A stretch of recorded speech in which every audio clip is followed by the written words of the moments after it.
Hi friends, ಹೇಗಿದ್ದೀರೆಲ್ಲ friends? ನನ್ನ channel ಯಾರೆಲ್ಲ ಹೊಸದಾಗಿ ನೋಡ್ತಾ ಇದ್ದೀರಾ ಪ್ಲೀಸ್ ಸಬ್ಸ್ಕ್ರೈಬ್ ಮಾಡಿ ನೋಡಿ. ನಾನಿವತ್ತು ಎಗ್ ಕರಿ ಮಾಡ್ತಾಯಿದ್ದೀನಿ.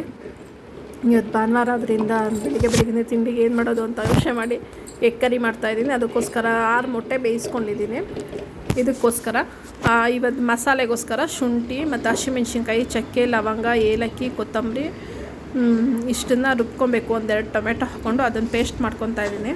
ಅದನ್ನು ಪೇಸ್ಟ್ ಮಾಡಿಕೊಂಡು ಒಂದು ಬಾಣಲಿಗೆ, ಅದು ತರಿಯಾಗಿದ್ದರೆ ಪರವಾಗಿಲ್ಲ, ತುಂಬ ನೈಸ್ ಅಂತೇನು ಬೇಡ, ಸ್ವಲ್ಪ ತರಿಯಾಗಿದ್ರೂ ಪರವಾಗಿಲ್ಲ. ಈಗ ಒಂದು ಬಾಣಲಿಗೆ ಒಂದು 4 ಟೇಬಲ್ ಸ್ಪೂನಷ್ಟು ಎಣ್ಣೆ ಹಾಕಿದ್ದೀನಿ. 1-2 ಈರುಳ್ಳಿ ತೊಗೊಂಡಿದ್ದೀನಿ ದಪ್ಪದು, ಅದನ್ನು ಸಣ್ಣಗೆ ಹೆಚ್ಕೊಂಡು ಹಾಕ್ಕೊಂಡಿದ್ದೀನಿ. ಅದು ಫ್ರೈ ಆದಮೇಲೆ ಬ್ರೌನ್ ಕಲರ್ ಬರಬೇಕು, ಅದು ಸ್ವಲ್ಪ ಫ್ರೈ ಮಾಡ್ಕೊಳ್ಳೋಣ ಅದನ್ನು. ಇವಾಗ ಅದಕ್ಕೆ ಈಗ ರುಬ್ಬಿಟ್ಟಿದ್ವಲ್ಲ ಮಸಾಲೆ, ಅದನ್ನು ಮಿಕ್ಸ್ ಮಾಡ್ಕೊತಾ ಇದ್ದೀನಿ. ಅದನ್ನು ಹಸಿ ಸ್ಮೆಲ್ ಹೋಗೋವರೆಗೆ ಅದನ್ನು ಫ್ರೈ ಮಾಡಬೇಕು. ಅದಕ್ಕೇ ಶುಂಠಿ ಬೆಳ್ಳುಳ್ಳಿ ಎಲ್ಲ ಹಾಕಿದ್ವಲ್ಲ, ಅದರಿಂದ ಹಸಿಸೋದೇ ಹಾಕಿದ್ವಿ. ಅದು ಎಲ್ಲ ಫ್ರೈ ಆದಮೇಲೆ ಅದು ಸ್ವಲ್ಪ ಎಣ್ಣೆ ಬಿಟ್ಟಾಗುತ್ತೆ, ಅಲ್ಲಿವರೆಗೆ ಫ್ರೈ ಮಾಡಿ ಆಮೇಲೆ ಟೊಮೆಟೊ ಹಾಕ್ಕೊತಾ ಇದ್ದೀನಿ. ಒಂದು ರುಬ್ಬಕ್ಕೆ ಹಾಕಿದ್ದೀನಿ, ಇನ್ನೊಂದು ಮೇಲೊಂದು ಹಾಕ್ಕೊತಾ ಇದ್ದೀನಿ. ಅದು ಸ್ವಲ್ಪ ಬೆಂದ ಮೇಲೆ ಅಚ್ಕಾರದ ಪುಡಿ, ಗರಂ ಮಸಾಲ, ಅರಿಶಿನ ಪುಡಿ, ಇದು 3 ಮಿಕ್ಸ್ ಮಾಡಿ ಅದಕ್ಕೆ ಮಿಕ್ಸ್ ಮಾಡ್ಕೊತಾ ಇದ್ದೀನಿ. ಈಗ ಅದನ್ನು 1-2 ನಿಮಿಷ ಹಂಗೆ ಫ್ರೈ ಮಾಡ್ಕೊಳ್ಳೋಣ. ಅದು ಹಸಿ ಸ್ಮೆಲ್ಲೆಲ್ಲ ಹೋಗಲಿ ನೋಡಿ. ಅದನ್ನೆಲ್ಲ ಹಸಿ ಸ್ಮೆಲ್ಲೆಲ್ಲ ಹೋದ್ಮೇಲೆ ಅದೊಂದು ಸ್ವಲ್ಪ ಎಣ್ಣೆ ಬಿಟ್ಟಂಗೆ ಆಗುತ್ತೆ. ಅದಕ್ಕೋಸ್ಕರ ಅದನ್ನು ಬರೀ ಎಣ್ಣೆಲ್ಲ ಫ್ರೈ ಮಾಡ್ಕೋಬೇಕು. ಆಮೇಲೆ ಎಷ್ಟು ಬೇಕಷ್ಟು ಸ್ವಲ್ಪ ನೀರು ಹಾಕೊಳ್ಳೋಣ.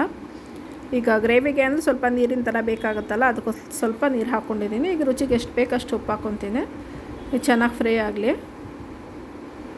ಇನ್ನೊಂದು ಸ್ವಲ್ಪ ತೆಳ್ಳಗೆ ಮಾಡ್ಕೊಳ್ಳೋಣ. ಎಂತಕ್ಕೆ ಅಂದರೆ ಮೊಟ್ಟೆ ಹಾಕಿದ್ರೆ ಅದು ಗಟ್ಟಿ ಆಗುತ್ತೆ. ಅಕಸ್ಮಾತ್ ನಮಗೆ ಗ್ರೇವಿ ಜಾಸ್ತಿ ಬೇಕು ಅಂದರೆ ಇದು ಕಾರ್ನ್ಫ್ಲೋರ್ ಬರುತ್ತಲ್ಲ, ಅದನ್ನೊಂದು ಸ್ಪೂನ್ ನೀರಲ್ಲಿ ಕಲಿಸ್ಬಿಟ್ಟು ಅದಕ್ಕೆ ಮಿಕ್ಸ್ ಮಾಡಿದ್ರೆ ಅದು ಸ್ವಲ್ಪ ಗಟ್ಟಿ ಬರುತ್ತೆ, ಥಿಕ್ನೆಸ್ ಜಾಸ್ತಿ ಆಗುತ್ತೆ. ಈ ಮೊಟ್ಟೆಗೂ ಕೂಡ ಅದು ಹಿಡಿಯುತ್ತೆ. ಅದಕ್ಕೋಸ್ಕರ ನೋಡಿ, ನಾನು 6 ಮೊಟ್ಟೆ ತೊಗೊಂಡಿದ್ನಲ್ಲ, ಅದು ಬೇಯಿಸ್ಬಿಟ್ಟು ಇಟ್ಕೊಂಡಿದ್ದೆ, ಅದಕ್ಕೆ ಕಟ್ ಮಾಡಿ ಹಾಕ್ಕೊಂಡಿದ್ದೀನಿ. ಇವಾಗ ನೀಟಾಗಿ ಮಿಕ್ಸ್ ಮಾಡ್ಕೊಳ್ಳೋಣ. ಇವಾಗ ನಾನು ಸ್ವಲ್ಪ ತೆಳುವಾಗಿ ಮಾಡ್ಕೊಂಡಿದ್ದೀನಿ. ಇದಕ್ಕೆ ಸ್ವಲ್ಪ ಗ್ರೇವಿ ಜಾಸ್ತಿ ಬೇಕಾಗುತ್ತೆ ಇವತ್ತು ನಮ್ಮ ಮನೆಗೆ, ಅದಕ್ಕೋಸ್ಕರ ಸ್ವಲ್ಪ ಜಾಸ್ತಿ ನೀರು ಹಾಕ್ಕೊಂಡಿದ್ದೀನಿ. ಅದಕ್ಕೆ ಸ್ವಲ್ಪ ಕಾರ್ನ್ಫ್ಲೋರ್ ಇರುತ್ತಲ್ಲ, ಅದನ್ನು ಒಂದು ಸ್ಪೂನ್ ಕಲಿಸ್ಬಿಟ್ಟು ಹಾಕಿದ್ದೀನಿ. ಅದಕ್ಕೆ ಸ್ವಲ್ಪ ಗಟ್ಟಿ ಬಂದಿದೆ. ಈಗ ಸ್ವಲ್ಪ ಕೊತ್ತಂಬರಿ ಸೊಪ್ಪು ಹಾಕ್ಬಿಟ್ಟು ಅದನ್ನು ಮಿಕ್ಸ್ ಮಾಡ್ತಾಯಿದ್ದೀನಿ. ಚಪಾತಿಗೆ ತುಂಬ ಚೆನ್ನಾಗಿರುತ್ತೆ ಟೇಸ್ಟು. ಬೆಳಿಗ್ಗೆ ಚಿಕನ್ ಮಾಡೋಕ್ಕಾಗಲಿಲ್ಲ ಅಂದಾಗ ಇದನ್ನು ಇಮಿಡಿಯೇಟ್ಲಿ ಮಾಡಿಕೊಂಡು ಆರಾಮಾಗಿ ಸರ್ವ್ ಮಾಡ್ಬೋದು. ನೋಡಿ, ಮೊಟ್ಟೆ ಎಲ್ಲ ಸ್ವಲ್ಪ ನಿಧಾನವಾಗಿ ಇದು ಮಾಡಬೇಕು, ಇಲ್ಲಾಂದ್ರೆ ಮೊಟ್ಟೆ ಒಳಗಡೆ ಇರುತ್ತಲ್ಲ ಭಂಡಾರ, ಅದೆಲ್ಲ ಬಿಟ್ಕೊಂಡ್ಬಿಡುತ್ತೆ. ಈ ವಿಡಿಯೋ ಇಷ್ಟ ಆಗಿದ್ರೆ ಸಬ್ಸ್ಕ್ರೈಬ್ ಮಾಡಿ ನನ್ನ ಚಾನಲ್ ನೋಡಿ ಫ್ರೆಂಡ್ಸ್. Thank you.